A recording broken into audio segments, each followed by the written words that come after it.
Bien, bah, écoutez, bonjour à tous. C'est toujours un plaisir de venir ici à Marseille, même si le temps est un peu moins clément cette année. On se croirait presque en Bretagne. Donc, effectivement, je vais vous faire un état des lieux, à la fois de l'activité TAVI et puis un état des lieux du registre national France TAVI, dont vous avez ici rapporté les membres du comité scientifique. Pardon? Vous n'avez pas de diapo? Alors, moi, je les ai, moi. Hein, Euh, oui, je suis très bien. Voilà. Et donc, je vais donc commencer par vous dresser un bilan de l'activité TAVI en France en 2016. Et pour ce faire, on a adressé, grâce au service des registres de la SFC, une courte enquête aux 50 centres TAVI en France. Vous voyez qu'il y avait peu de variables demandées. Il y en avait une qui était obligatoire, c'était le nombre total de procédures TAVI en 2016. Et puis quelques variables qui n'étaient pas obligatoires, mais 48 centres sur 50 ont répondu à l'ensemble de ce petit questionnaire. Donc je remercie les centres. Donc vous avez ici la courbe d'activité de l'activité TAVI en France à partir de 2013, chaque année. Nous avions fait 6 919 procédures TAVI en 2015 et selon les résultats de cette enquête, encore une fois exhaustive, eh bien, nous sommes à 8 900 procédures TAVI en 2016, qui représente une augmentation de l'ordre de 28%.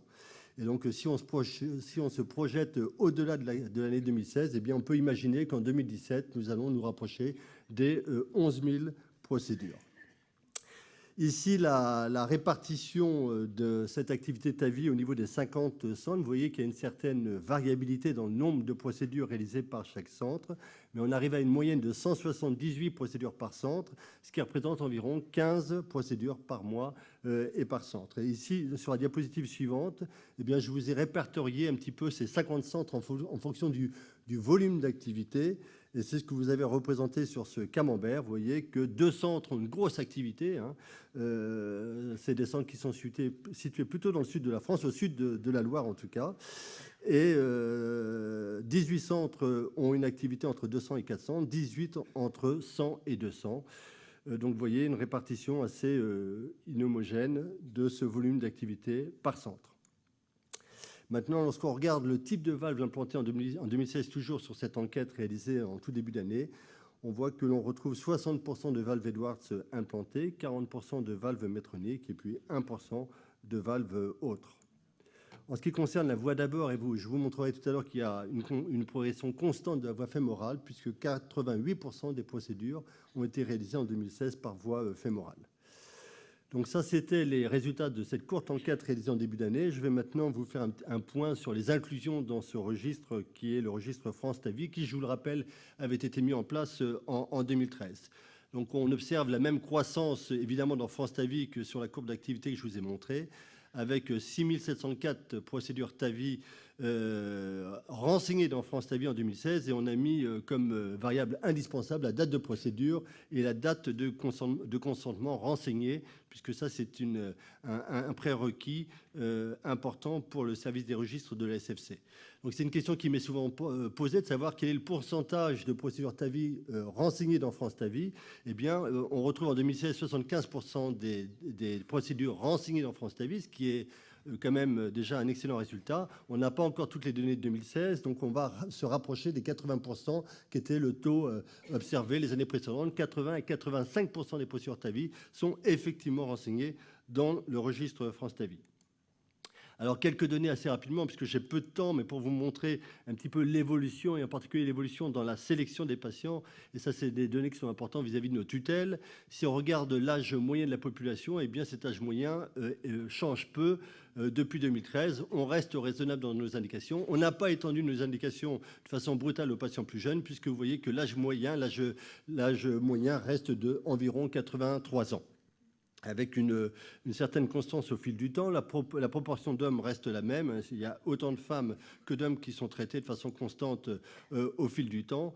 Lorsque l'on examine le niveau de risque des patients, et en particulier le rescore logistique, et bien là aussi, on voit qu'il y a une baisse régulière, mais qui finalement est très raisonnable, puisqu'on voit qu'on perd environ 1 point. Et encore, entre 2015 et 2016, vous voyez qu'il n'y a pas d'évolution. On reste avec un niveau de rescore de l'ordre de 18%. Si je ne me trompe pas, dans France 2, eh bien, le niveau de rescore était de 22%, donc une diminution de cet Euroscore. Sur la voie d'abord, je vous disais sur l'enquête d'activité que la voie fémorale représentait 87% des procédures, ce qu'on retrouve exactement dans France Ta Vie, ce qui est rassurant. Il est intéressant de noter que les voies non fémorales deviennent un petit peu confidentielles avec une répartition assez égale entre les différentes voies d'abord, que ce soit la voie transaortique, la voie transapicale, carotidienne ou sous-clavière. En ce qui concerne les valves implantées, eh bien, la répartition reste assez constante au fil du temps, avec environ 60% d'Edwards et 40% de valves Medtronic. Il y a eu une petite différence en 2015, mais qui est liée probablement à l'arrivée de la Sapien 3, alors que la Core Valve Evolute Air a mis un petit peu plus de temps à arriver, ce qui explique probablement cette disparité observée en 2015. Et je vous ai mis entre parenthèses en rouge sur la partie droite eh bien, les résultats de l'enquête. Vous voyez que la corrélation est assez bonne, hein, à 2 ou 3% près, la corrélation est assez bonne entre les chiffres. Il est intéressant de noter que nos habitudes ont évolué en ce qui concerne le mode d'anesthésie du patient. Et là, je vous ai indiqué les données que pour les procédures par voie fémorale.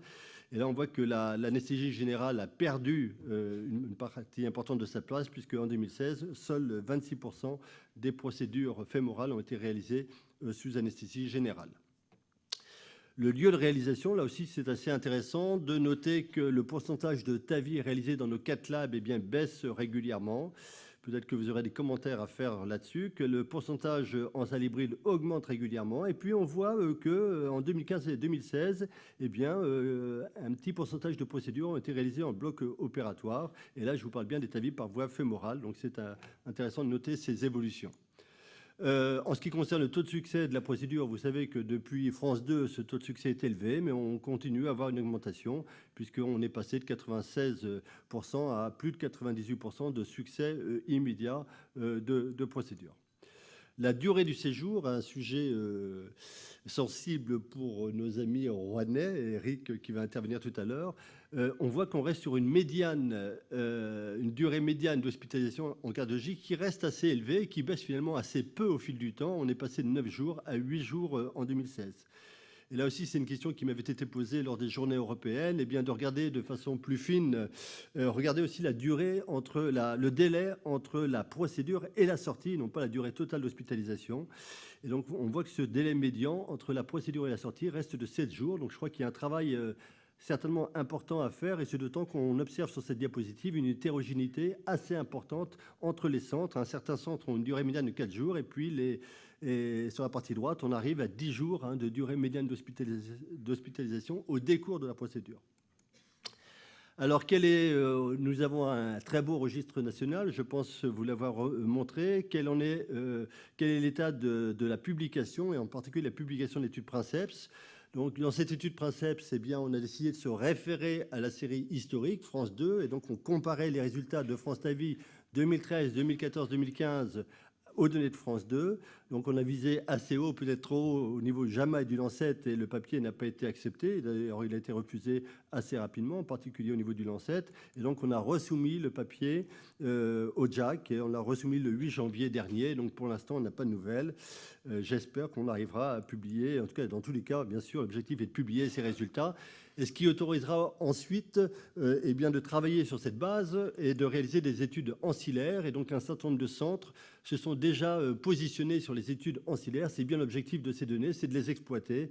Et donc, j'espère qu'on pourra mettre à disposition la base dans les semaines qui viennent. On a aussi discuté pendant les journées européennes, mais il y a un certain nombre de barrières qu'il faut franchir. Et ce n'est pas toujours aussi simple, le but étant de confier la base la plus complète possible. Alors, qu'en est-il, et j'en aurais presque terminé, de France Ta Vie après 2017, puisque lorsque nous avons mis en place ce registre national, eh bien, nous étions partis sur une base de 5 ans d'inclusion avec 5 ans de suivi. Donc, la période de 5 ans va s'achever à la fin de cette année, de l'année 2017, et donc il faut qu'on mène une réflexion sur l'avenir de France Ta Vie. On a interrogé les centres également dans le cadre d'une enquête à la fin de l'année 2016, et on leur a posé la question aux 50 centres, eh bien, est-ce que ces centres pensent qu'il faut continuer France Ta Vie sur le même mode? Et 59% des centres ont répondu qu'il fallait continuer France Ta Vie, ce qui est un message quand même assez positif. Et j'espère qu'on pourra continuer à surfer sur cette dynamique. Donc, un certain nombre de questions se posent. Continuer France Ta Vie, je pense qu'il y a, comme je vous le disais, une dynamique pour continuer France Ta Vie. On va essayer de voir comment on peut réduire la charge de travail que cela représente auprès des centres, peut-être discuter sur les invariants, réduire le nombre d'invariants, réduire le suivi de tous les patients et peut-être se limiter au suivi à la mortalité des patients, alors qu'on était parti sur un suivi assez ambitieux avec un certain nombre de données, dont des données échographiques, mais qui sont bien difficiles à obtenir sur un registre à si large échelle. Utiliser les logiciels métiers. Et donc, on va essayer de travailler là-dessus, mais là aussi, c'est pas si facile pour exporter directement les données vers le serveur France Ta Vie. Je suis passé chez CardioReport ce matin, qui représente 70% des centres Ta Vie. Et donc, ils m'ont bien confirmé que le module était disponible pour tous les centres, et ce, de façon gratuite. Ce qui n'est pas gratuit, c'est le formulaire qui permet l'exportation des données de CardioReport vers le serveur France Ta Vie. Mais le module en lui-même, la mise à jour du module est gratuite, et donc je vous passe l'information puisqu'elle m'a été confirmée ce matin. Et puis enfin, ce registre France Ta Vie ne pourra ne se poursuivre que si nous obtenons un financement. Et là, les discussions avec l'industrie sont importantes puisqu'on n'a pas tellement actuellement d'autres méthodes de financement que ce partenariat avec l'industrie. Voilà, j'en ai terminé. Je remercie l'ensemble des centres France Ta Vie qui, encore une fois, ont adhéré à ce registre. Et je crois que c'est vraiment une belle expérience nationale. Je remercie également la Société française de cardiologie qui fait vraiment un gros travail. Et donc, j'en ai tous, mais j'ai particulièrement souligné Nicole Nakache qui a remplacé Geneviève Mulac l'été dernier, Sandrine Fing avec qui je corresponds très régulièrement, et puis Vincent Bataille qui est le statisticien et qui m'a permis de vous montrer ces données aujourd'hui. Et puis, je remercie aussi l'industrie qui nous aide et qui, j'espère, nous aidera encore. Et donc, on va les rencontrer de façon régulière cette année pour la suite de ce registre France Ta Vie. Voilà, je vous remercie. Je te remercie beaucoup. Donc, est-ce que vous avez des questions? Il n'y en a pas sur l'ordinateur. N'oubliez pas que vous pouvez poser vos questions via voie électronique avec vos téléphones. Donc, ça a dû être affiché tout à l'heure.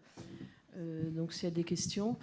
Hervé, est-ce que tu as connaissance d'un pays où ils arrivent à faire un registre plus exhaustif parce que c'est lié à quelque chose? Je ne sais pas, soit au remboursement, soit à une rémunération, enfin un pays où ça marche mieux que chez nous?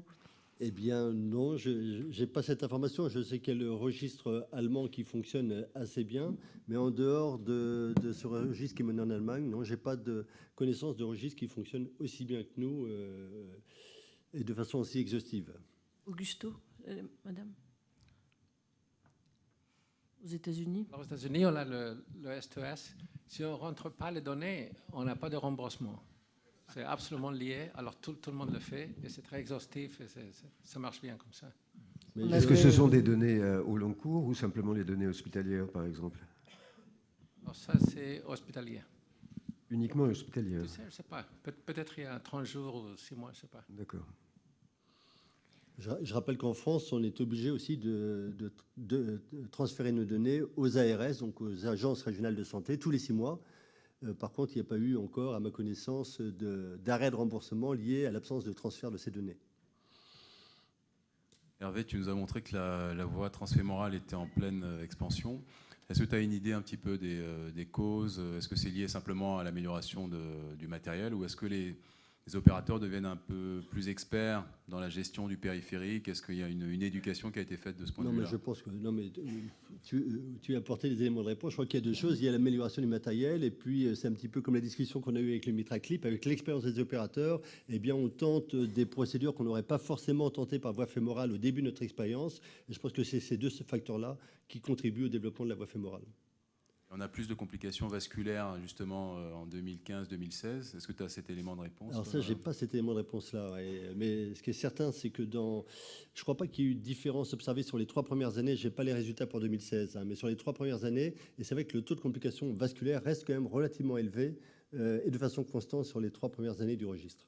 Mais c'est plus des complications liées à un échec de prostate qu'à une rupture iliaque. Ça a quand même beaucoup changé dans Exactement, le type de complications a changé. Ouais. Hervé, je te remercie beaucoup d'avoir présenté ces données magnifiques là.